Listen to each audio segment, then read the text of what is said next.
Have you ever wondered why, even when you feel deeply drawn to someone, parts of the relationship seem to drain you, shrink you, or leave you in a constant state of emotional tension?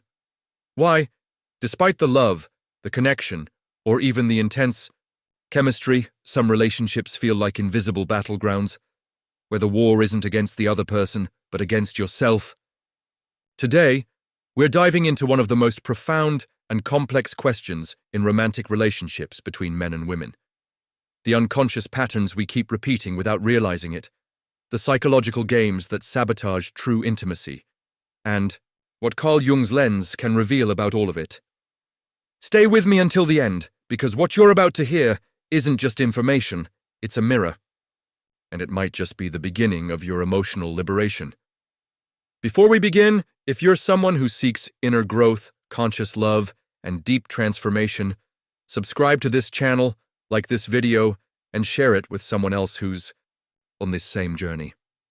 Now let's go straight to the heart of it. Imagine this: you meet someone, there's instant chemistry, he seems mature, attentive, maybe even a little mysterious.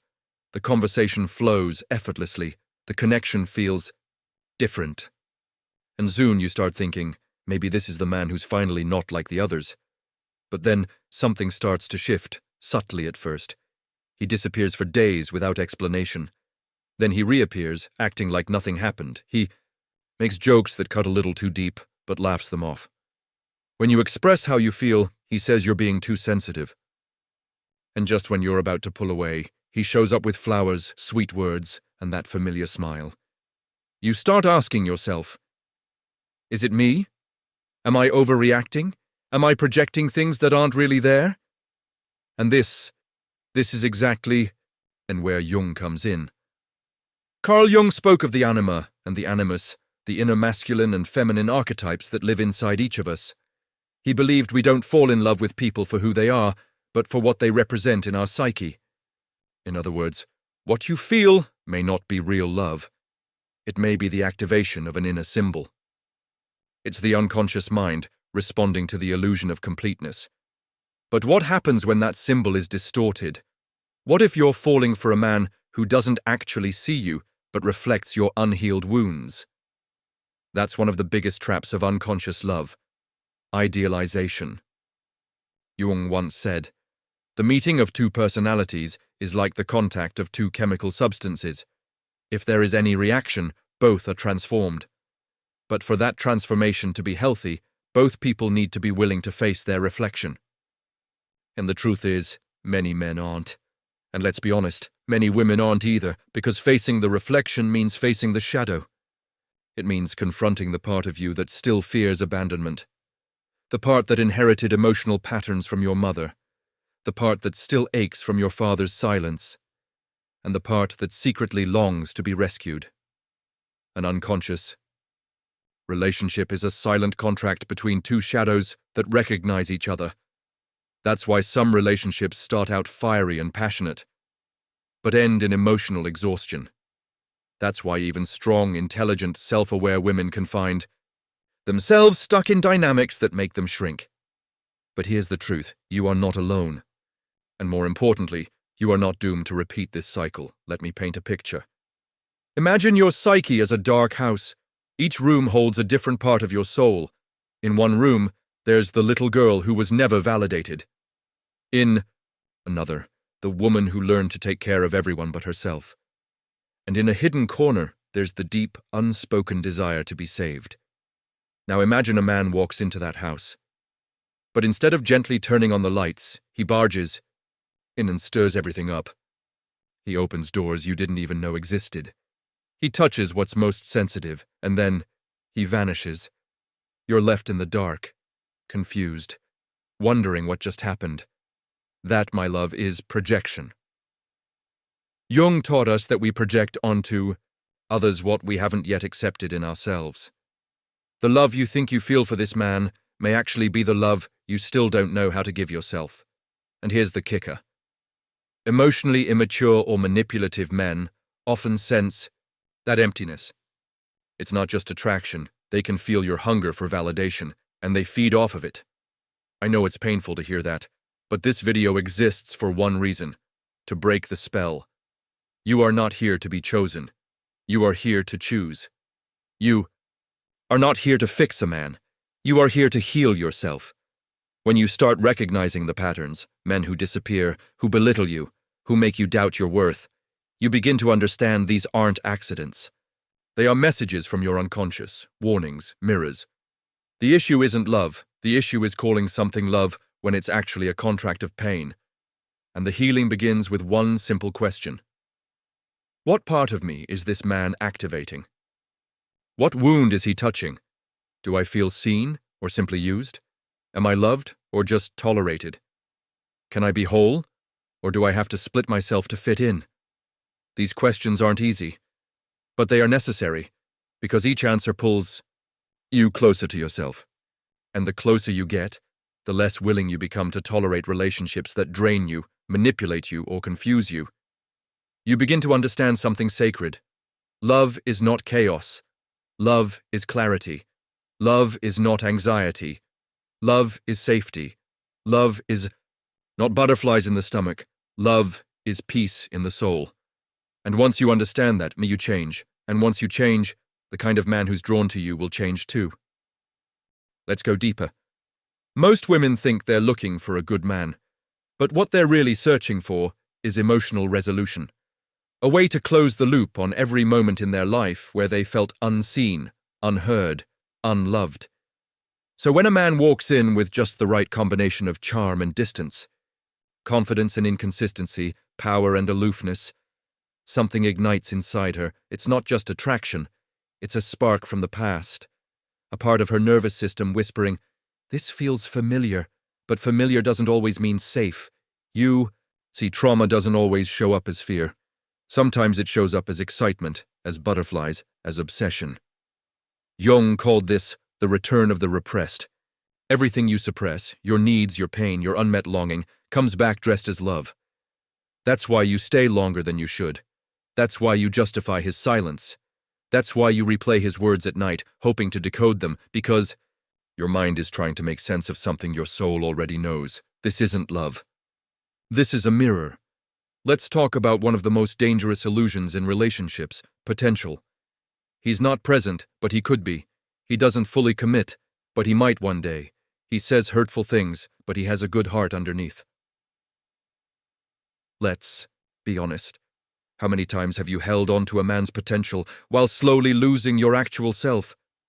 Jung warned us about this. He said, "People will do anything, no matter how absurd, to avoid facing their own soul." And clinging to potential is just that, an escape. Because it keeps the focus on the fantasy instead of the facts.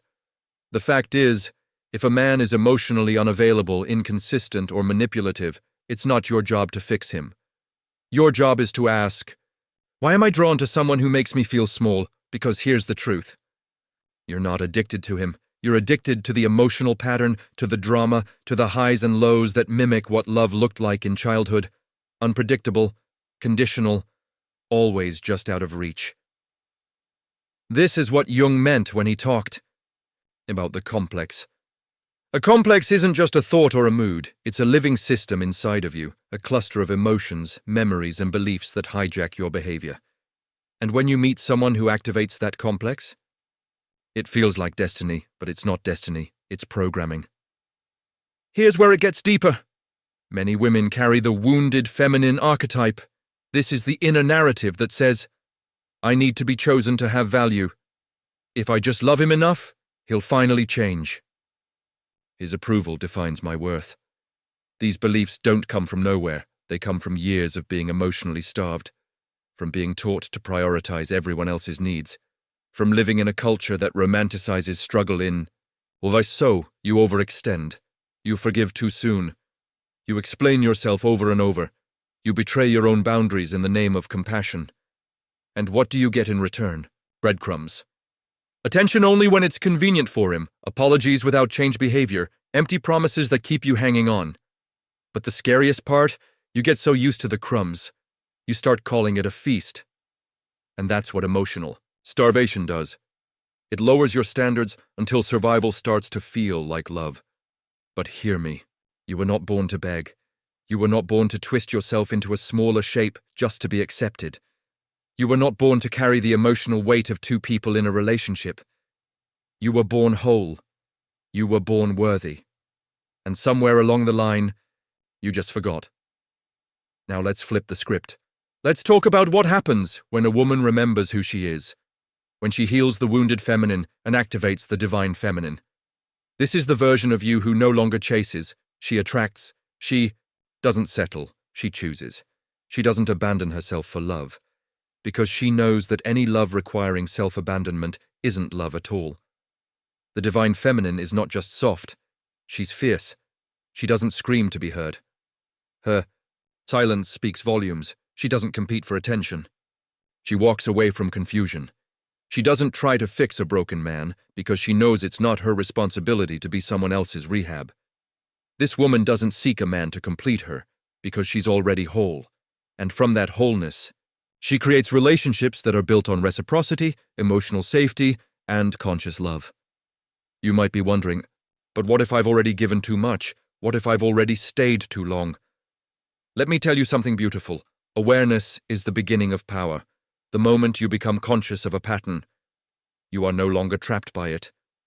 You are not late. You are not broken. You are just waking up, and that awakening, it's what shifts everything. It's what makes you stop asking, how can I get him to love me?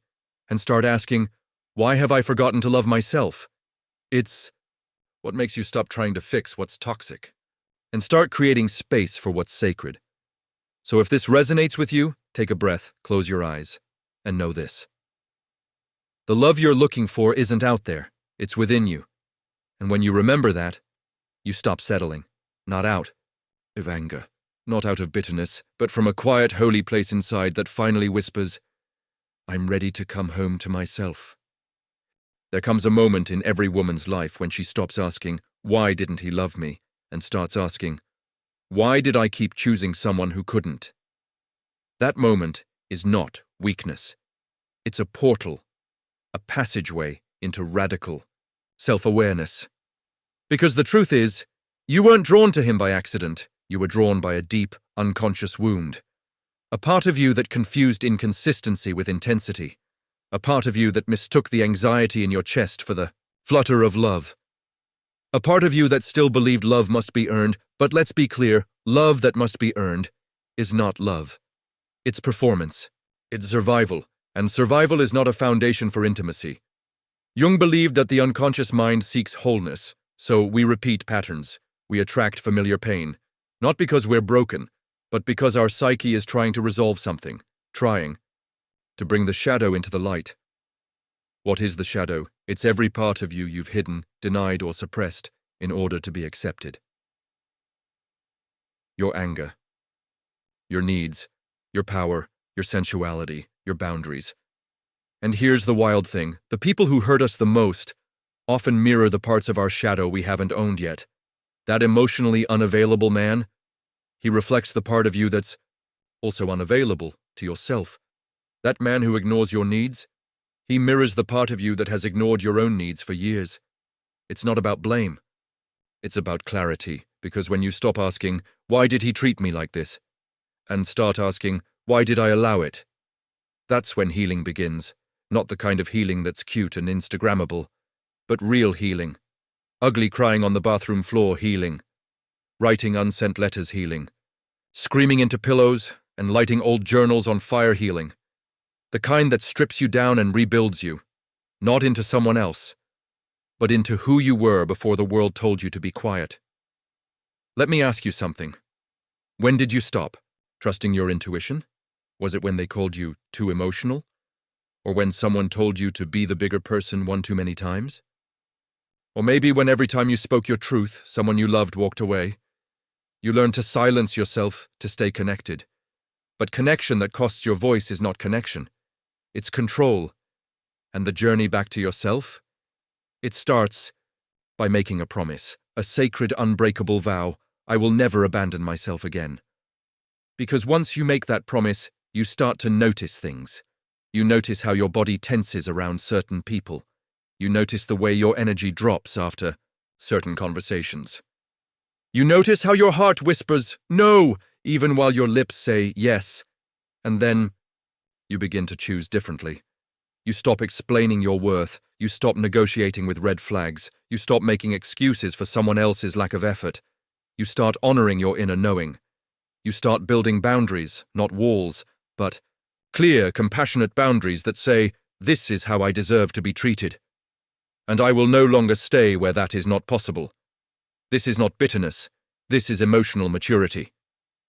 And the most beautiful part, when you rise into this version of yourself, the woman who knows her value, you don't become hard. You become holy. Because now love is no longer about proving, it's about presence. Now you no longer fall for potential. You wait for consistency. You no longer crave attention. You crave resonance. You no longer chase the unavailable. You attract the emotionally mature. You stop seeking a savior and start being your own sanctuary. Listen, the pain you've been through was not your fault.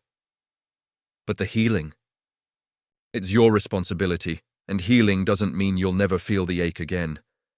It means you'll finally understand it. You'll hold it with compassion, and instead of shrinking in the presence of it, you'll expand. Because every tear you cried taught you how to feel. Every boundary you set taught you how to trust. Every goodbye you said taught you how to choose yourself. You're not cold. You're clear. You're not guarded. You're grounded. You're not too much. You're finally enough for yourself.